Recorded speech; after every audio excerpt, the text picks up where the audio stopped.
The sleek hull of the Terran Vanguard caught the light of Tarcellus Prime as it docked with the massive orbital station. Commander Benson stood at the viewport, his weathered face reflecting the glow of the star-streaked void beyond. The scar across his left cheek twitched slightly as he watched alien vessels of impossible designs wheel through space like mechanical ballet dancers.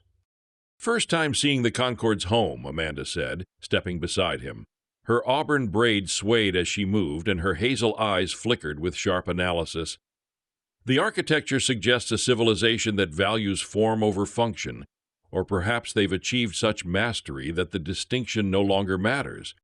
Benson's fingers drummed against the bulkhead. "What matters is that we're here, humanity's first invitation to the galactic table." He turned from the viewport, his green eyes hardening. "Let's make sure we don't get eaten."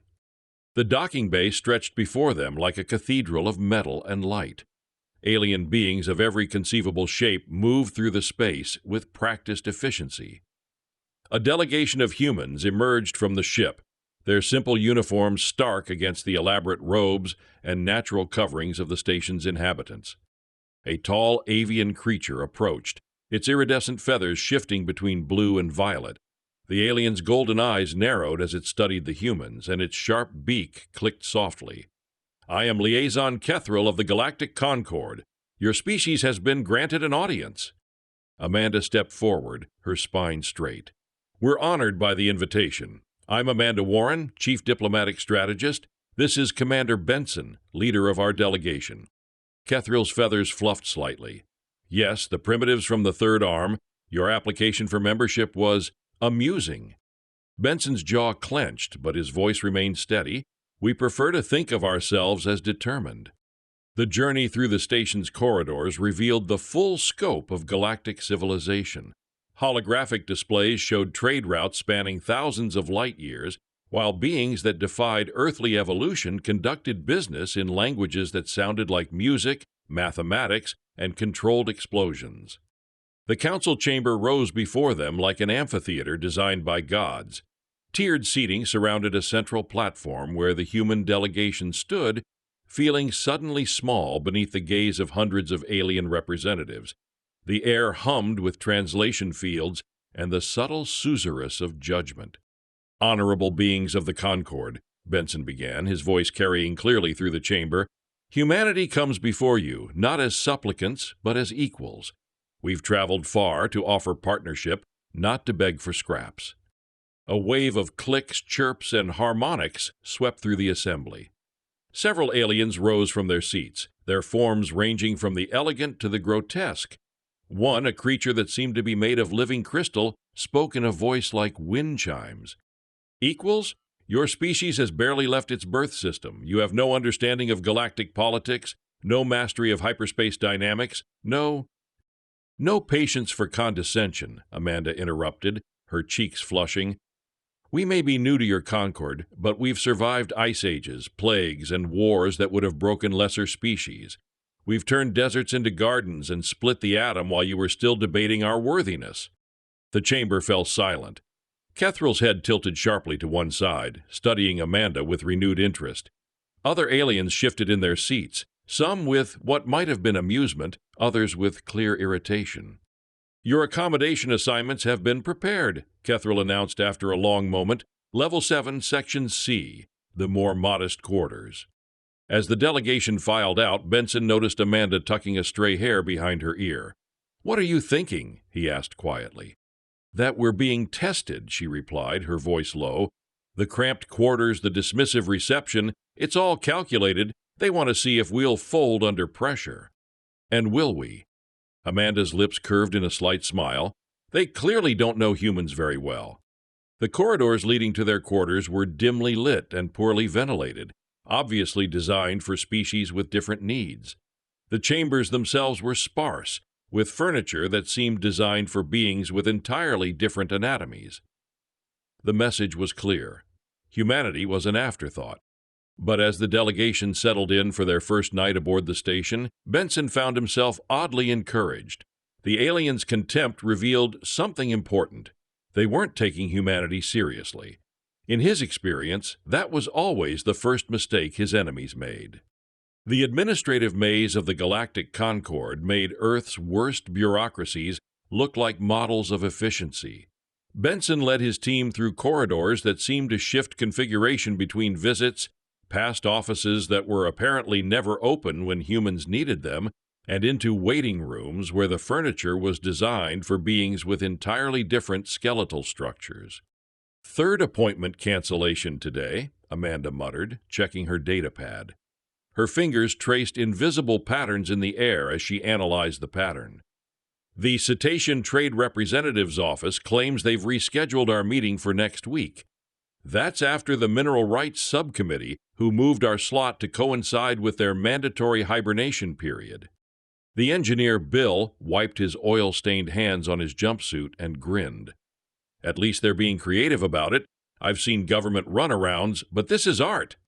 Benson's jaw clenched as they approached another gleaming reception area. The receptionist, a being that resembled a cross between a praying mantis and a flowering plant, swiveled multiple eyes toward them with obvious disdain. "The Atmospheric Composition Review Board has been delayed indefinitely," it announced before they could speak. "Atmospheric issues. Very serious. Perhaps next month."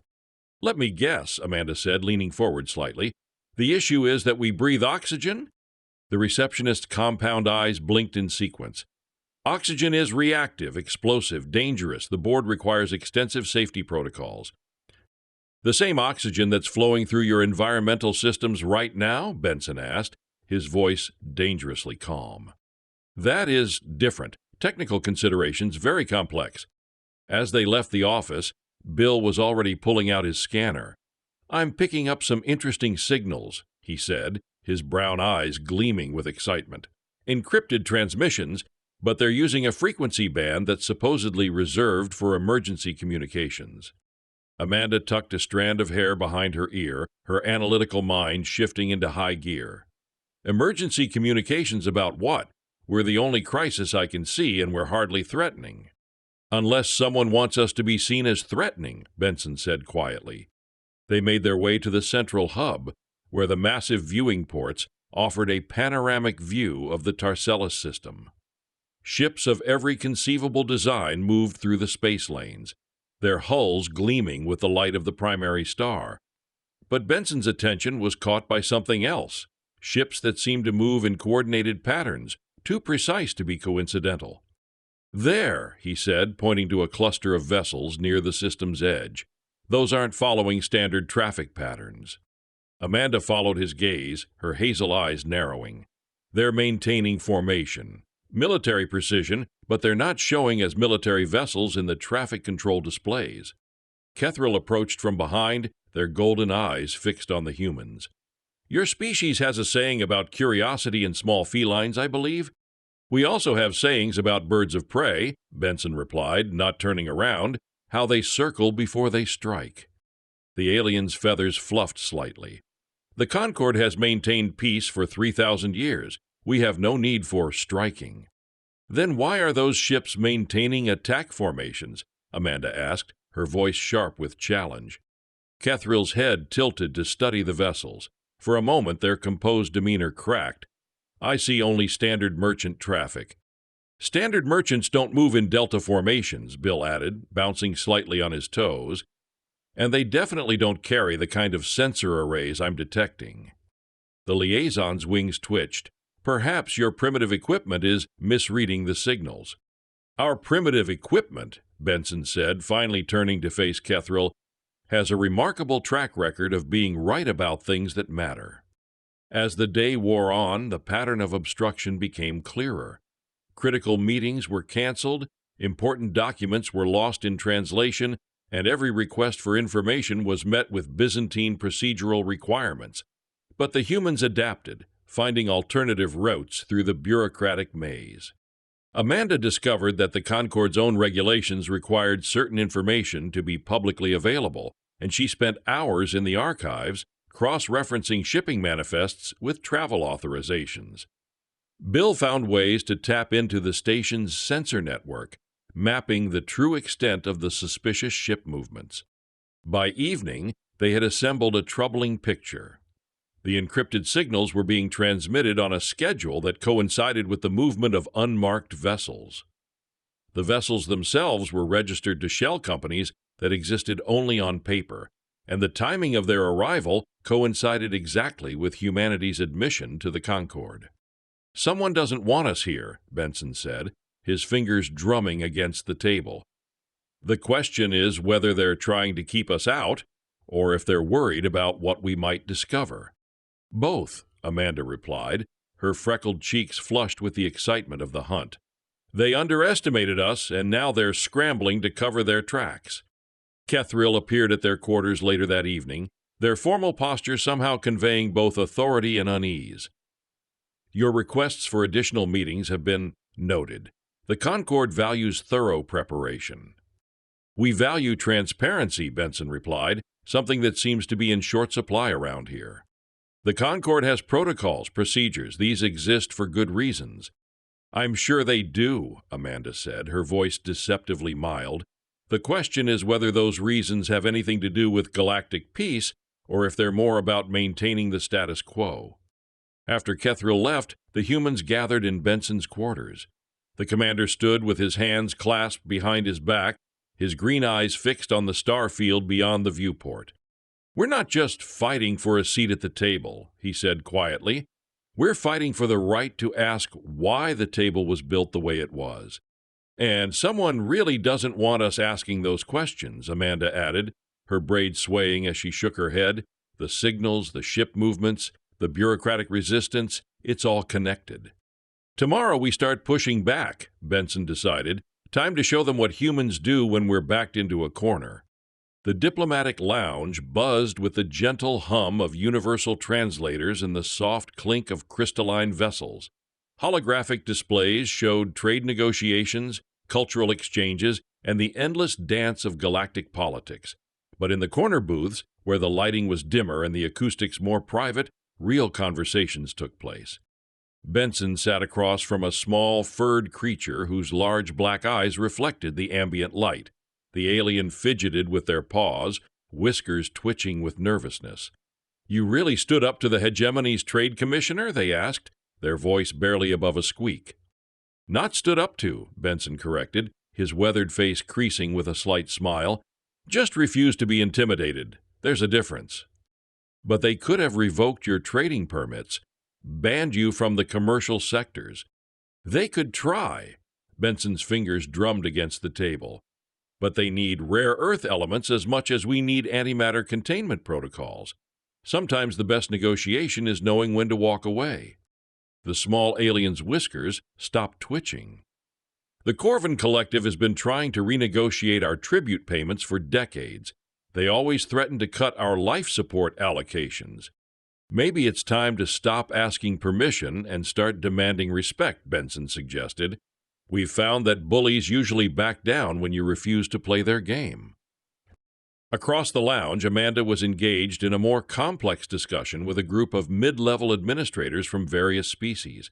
Her hazel eyes flickered with sharp intelligence as she gestured precisely, her auburn braids swaying with each movement. "The shipping manifests don't align with the energy consumption reports," she was saying, her voice carrying the authority of someone who had done her homework. "Either your cargo ships are running empty, or they're carrying something that doesn't appear on the official records." A tentacled being shifted uncomfortably. "Transportation logistics are complex, many variables." "I'm sure they are," Amanda replied, tucking a stray hair behind her ear. "But I'm also sure that energy consumption follows predictable patterns, unless, of course, the cargo requires special containment protocols." The alien's tentacles writhed. "Perhaps some shipments require additional security measures." "Security measures that consume 50% more power than standard magnetic containment? That's not security. That's active suppression of something trying to escape." Meanwhile, Bill had found his own audience among the technical staff. His oil-stained jumpsuit stood out among the elegant robes and natural coverings of the alien engineers, but his enthusiasm was infectious. "The quantum resonance cascade in your primary drives is brilliant," he was saying, his brown eyes bright with excitement. "But you're losing about 12% efficiency in the transition matrix. If you recalibrated the harmonic dampeners, an insectoid engineer clicked its mandibles thoughtfully. The resonance parameters have been standardized for millennia. Alteration would require extensive testing. Sure, but look at this, Bill said, pulling up a holographic display. His hands moved rapidly, modeling the improvements in real time. You could cut fuel consumption by 15%, increase range by 20%, and reduce maintenance cycles by a third. Impossible, another engineer protested. The mathematical models assume static conditions, Bill interrupted, grinning widely. But quantum fields are dynamic. You have to work with the fluctuations, not against them. The aliens exchanged glances, their various forms of communication creating a susurrus of surprise and interest. Here was a human, supposedly from a primitive species, casually solving problems that had plagued galactic engineering for centuries. As the evening progressed, the humans found themselves at the center of increasingly animated discussions. The small furred alien, emboldened by Benson's words, began speaking more confidently about their species' contributions to galactic civilization. The administrators around Amanda found themselves defending policies they had previously accepted without question. The engineers surrounding Bill were rapidly scribbling calculations, trying to verify his seemingly impossible claims. Kethril watched from across the lounge, their iridescent feathers shifting colors with what might have been confusion. The humans were supposed to be marginalized, dismissed, ignored. Instead, they were becoming catalysts for conversations that the Concord had been avoiding for generations. "Your people are unusual," Kethril said, approaching Benson's table. "We prefer to think of ourselves as practical," Benson replied, his green eyes meeting the alien's golden gaze. "We've had to be. When you're at the bottom of the food chain, you learn to think creatively. The Concord has established procedures for integration, gradual acclimatization, cultural adaptation protocols." "And how long do those usually take?" Amanda asked, joining the conversation. Her freckled cheeks were flushed with the excitement of successful negotiation. "Several generations typically, sometimes longer." "We don't have several generations," Benson said quietly. "Our species has a tendency to move quickly when we see something that needs fixing." Kethril's head tilted sharply. "And you believe the Concord needs fixing?" "I believe the Concord has forgotten what it was originally designed to do," Amanda replied, her voice carrying the weight of careful analysis. "You've created a system that maintains stability by preventing change, but stability without growth is stagnation. Change brings chaos, chaos brings war. Change brings opportunity," Bill added, bouncing on his toes as he approached the group. "And opportunity brings progress. The engineers here have been working on the same problems for centuries because they're not allowed to think outside the established parameters." "The parameters exist for good reasons," Kethril protested, but their voice lacked conviction. "I'm sure they do," Benson said, his fingers drumming against the table. "But when the parameters become more important than the problems they're supposed to solve, maybe it's time to rewrite the rules." As the humans made their way back to their quarters, the encrypted signals that Bill had detected earlier were pulsing with increased activity. The pattern was changing, becoming more urgent, more coordinated. Whatever was happening in the shadows of the Concord was accelerating. But something else was changing too. The small alien who had spoken with Benson was no longer hunched over their drink. Instead, they sat straighter, their whiskers still and their eyes bright with possibility. The administrators who had debated with Amanda were spreading through the lounge, engaging in heated discussions about resource allocation and policy transparency. The engineers who had worked with Bill were forming impromptu working groups, sketching new designs and challenging old assumptions. "We're not just making allies," Amanda observed as they walked through the dimly lit corridors. "We're making converts." "Converting them to what?" Benson asked. "To the idea that things can be different, that they don't have to accept the way things are just because that's how they've always been." "Revolution through conversation," Bill added with a grin. "I like it." But as they reached their quarters, Benson's expression grew serious. His scar twitched slightly as he considered the implications. The question is whether we're starting something we can control or something that will control us. That's tomorrow's problem, Amanda said, her voice carrying the confidence of someone who had faced impossible odds before. Tonight, we celebrate the fact that we're not alone in thinking the galaxy can be better. The archives of the Galactic Concord stretch through dimensions that hurt to contemplate, filled with the accumulated knowledge of 10,000 species across 3 million years. Amanda sat in the center of a holographic storm of data, her hazel eyes tracking patterns that would have driven lesser minds to madness. The shipping manifests go back 200 years, she said, her fingers dancing through the translucent displays. But look at this. There's a gap in the records. 3 months of missing data, right around the time the hegemony consolidated power in the outer sectors. Benson stood behind her, his weathered face reflecting the blue glow of the holographic displays. Convenient timing. What were they moving that they didn't want recorded? That's the question, isn't it? Amanda tucked a stray hair behind her ear, her analytical mind racing. But I found something else. The energy consumption reports from that same period show massive spikes in the restricted research facilities. Whatever they were working on, it required enough power to run a small star system.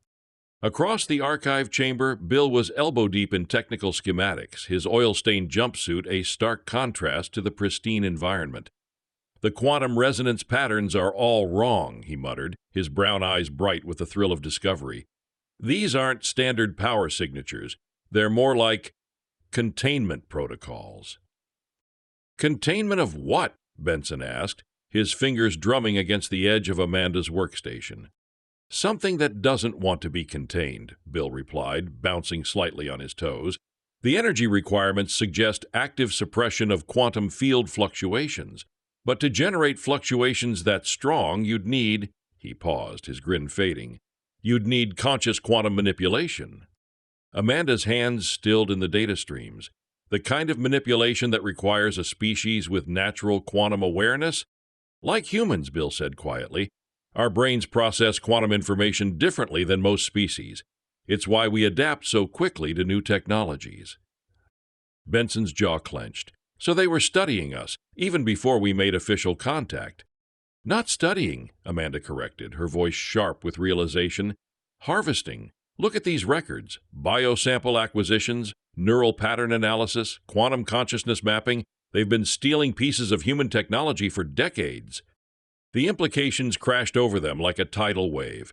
The encrypted signals, the suspicious ship movements, the bureaucratic resistance, it all pointed to something much larger than simple xenophobia. The Concord wasn't just dismissing humanity, they were actively working to keep human capabilities secret. "We need to find out what they built with our technology," Benson said, his green eyes hardening, "and we need to find out fast." They spent the next several hours diving deeper into the archives, following a trail of breadcrumbs through classified reports and redacted technical specifications. The pattern that emerged was disturbing. A systematic effort to reverse engineer human quantum manipulation abilities, combined with increasingly desperate attempts to hide the results. "Here," Amanda said, highlighting a section of code that seemed to pulse with malevolent energy. "A project designation, Harmony Protocol. The description is heavily redacted, but the power requirements are astronomical." "And the location?" Benson asked. "That's where it gets interesting. The project was moved 17 times in the past 50 years, always to more remote locations, always with higher security classifications." Bill wiped his hands on his jumpsuit, leaving fresh stains. "But look at the maintenance schedules. Whatever they built, it requires constant calibration.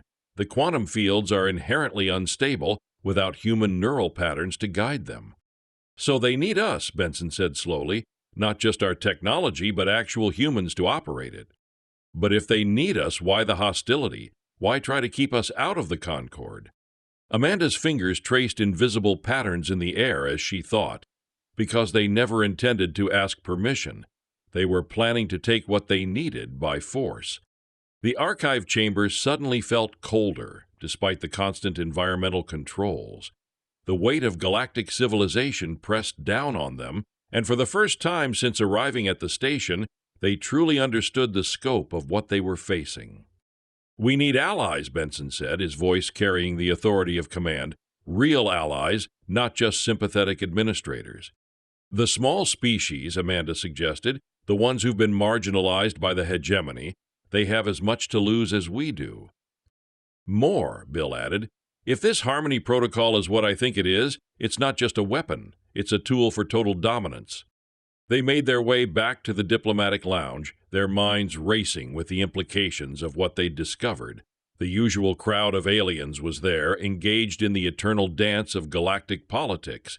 But now the humans saw the conversations differently, not as negotiations between equals, but as the careful management of a system designed to maintain the status quo. The small furred alien from the previous evening was sitting alone in a corner booth, their large black eyes reflecting the ambient light. They looked up as Benson approached, their whiskers twitching with recognition. "You look troubled," the alien said, their voice barely above a squeak. "We all should be," Benson replied, settling into the booth. "Tell me, what do you know about the Harmony Protocol?"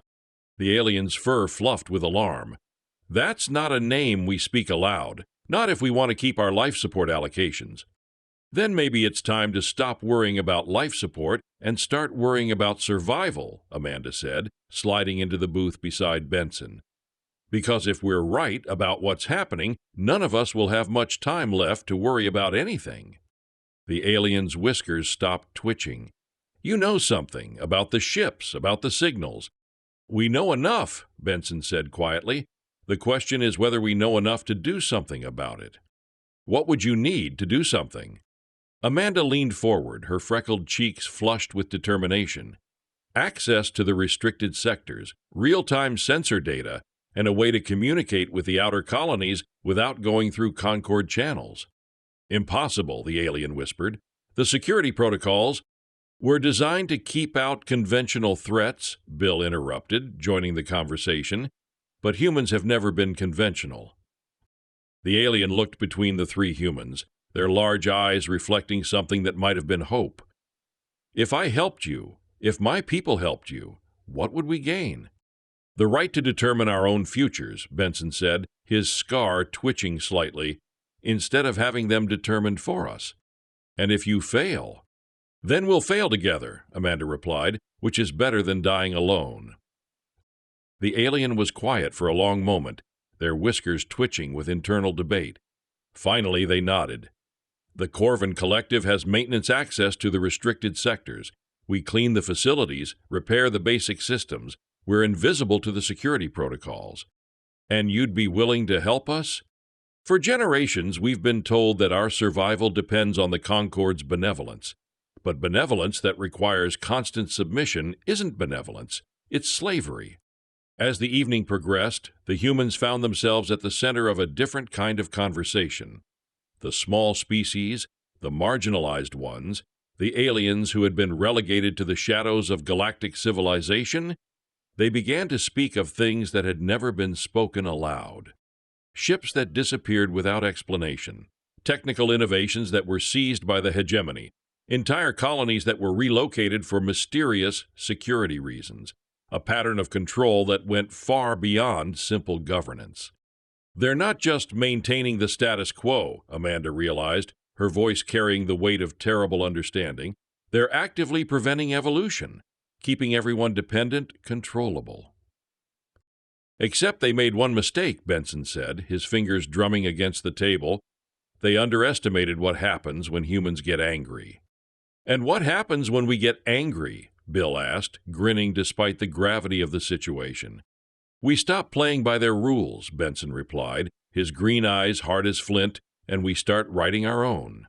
The restricted facility floated in the shadow of Tarcellus Minor, its angular hull absorbing light like a wound in space. Amanda stared at the sensor readings, her hazel eyes wide with disbelief. The quantum signatures were unmistakable. This was human technology, but amplified beyond anything their species had ever achieved. "It's impossible," she whispered, her fingers tracing the data streams. "The quantum cascade pattern, the neural interface protocols, this is our work, but the power levels." Bill bounced on his toes, his excitement warring with horror. They've been at this for 60 years. Look at these modification logs. They've been iterating on our designs, improving them, weaponizing them. Benson stood with his hands clasped behind his back, his weathered face reflecting the glow of the holographic displays. The scar across his left cheek seemed to pulse with its own light. How? He asked quietly. How did they get human technology decades before first contact? The Roswell incident, Amanda said, her voice barely audible, and the others, the disappearances, the abductions that were dismissed as hoaxes or delusions, they were real. The implications crashed over them like a tsunami. Every piece of the puzzle suddenly snapped into place. The sophisticated understanding of human psychology, the precise knowledge of their technological capabilities, the careful manipulation of their arrival at the Concord.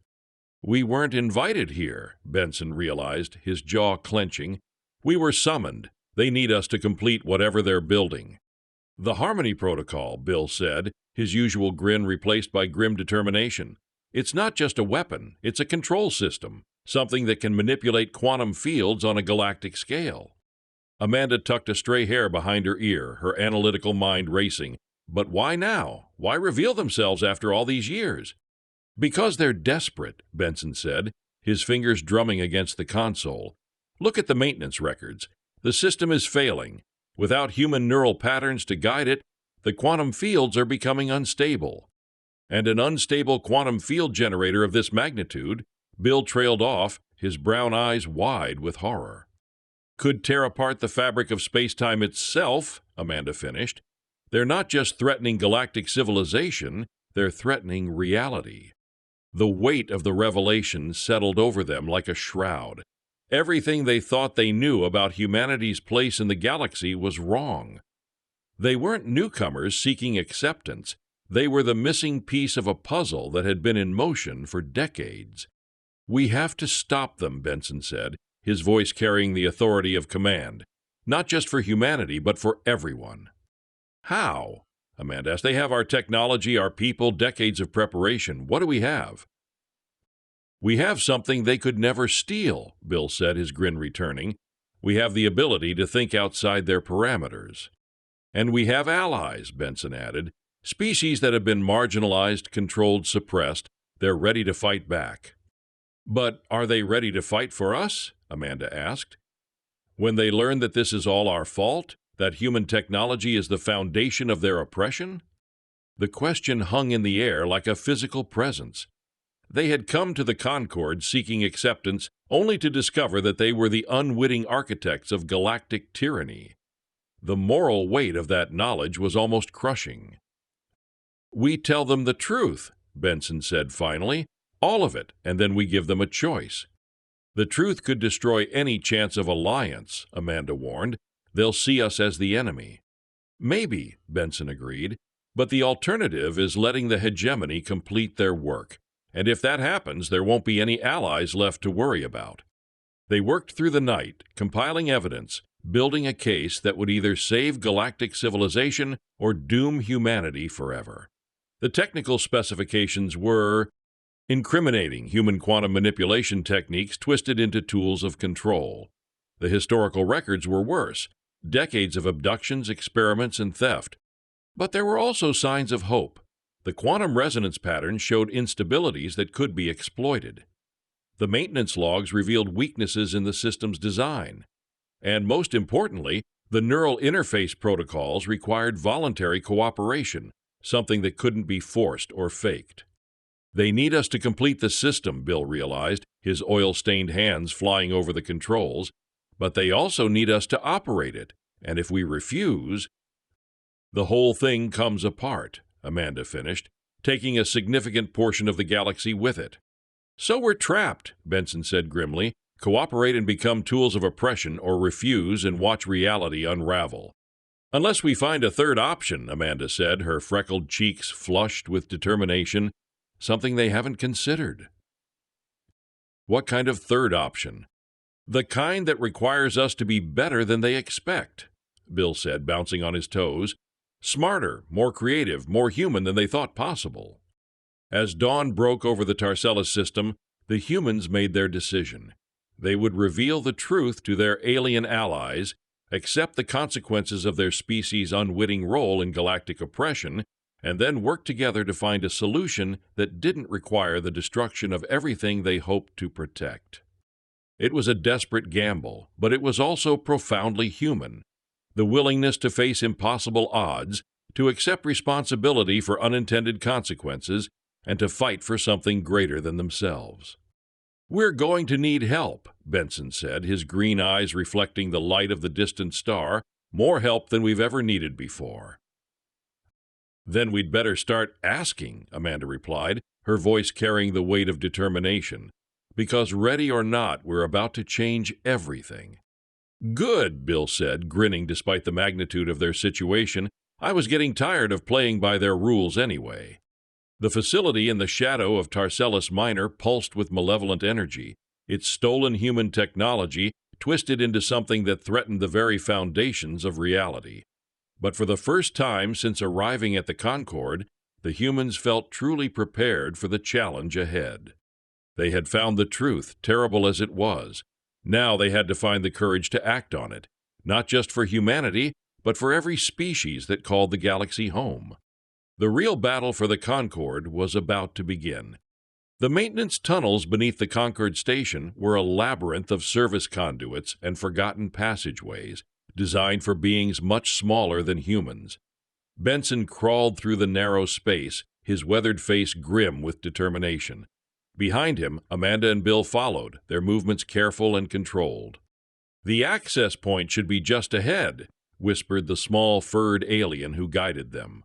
The Corvin Collective members' whiskers twitched with nervous energy, but their voice carried unwavering resolve.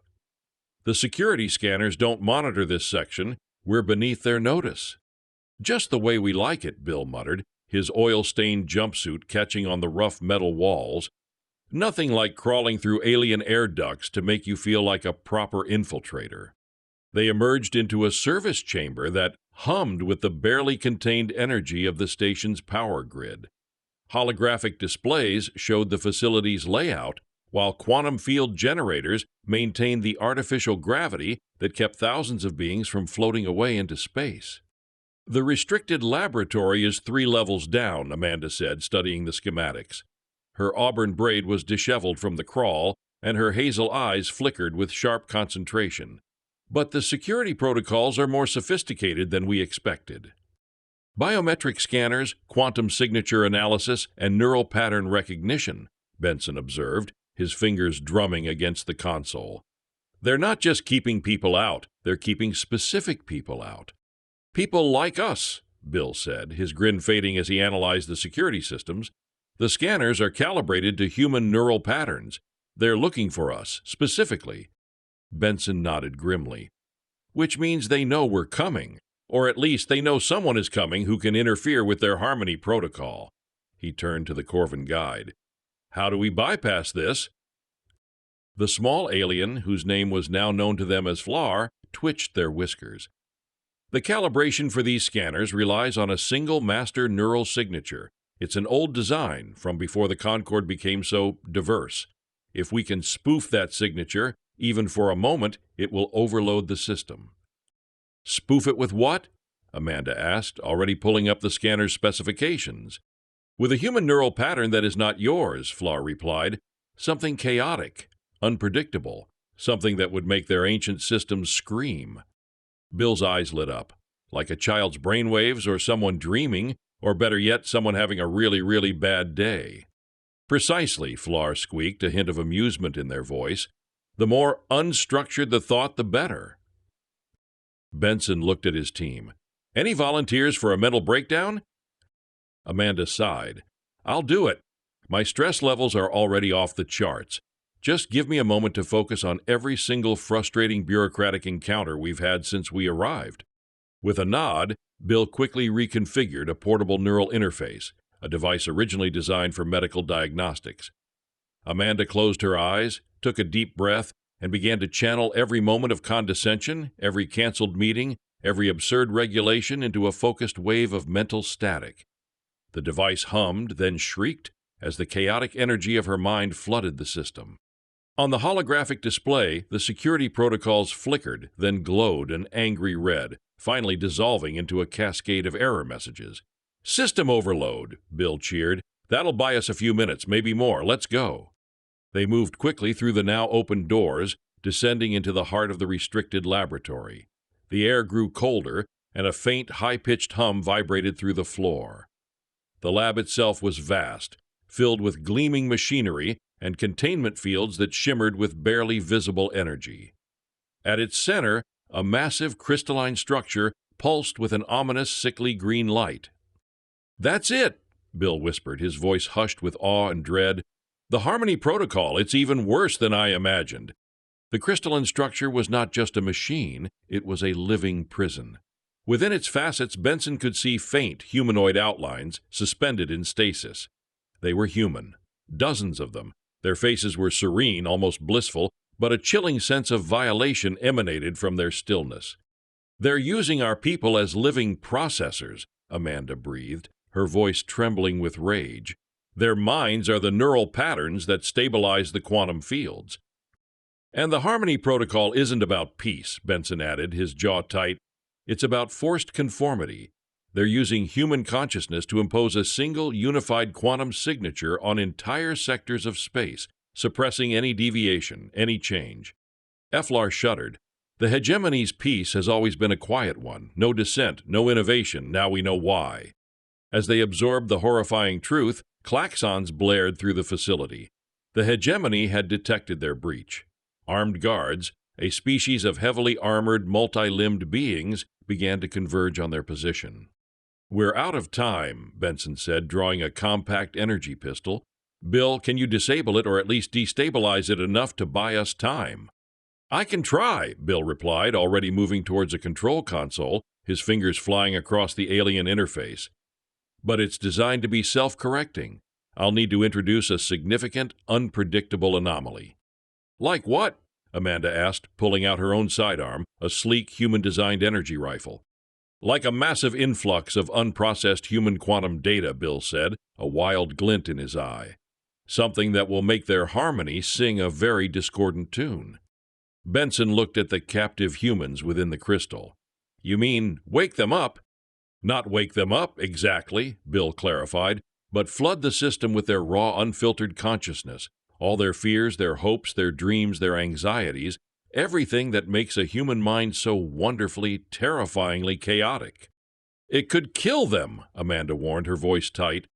"It could also free them," Benson countered, his gaze fixed on the serene, imprisoned faces.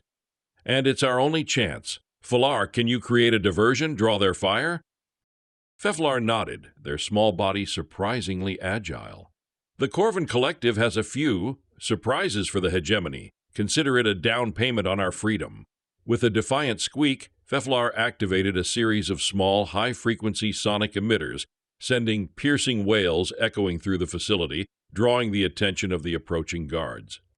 As the first shots rang out, Benson and Amanda returned fire, their energy weapons carving streaks of light through the sterile lab.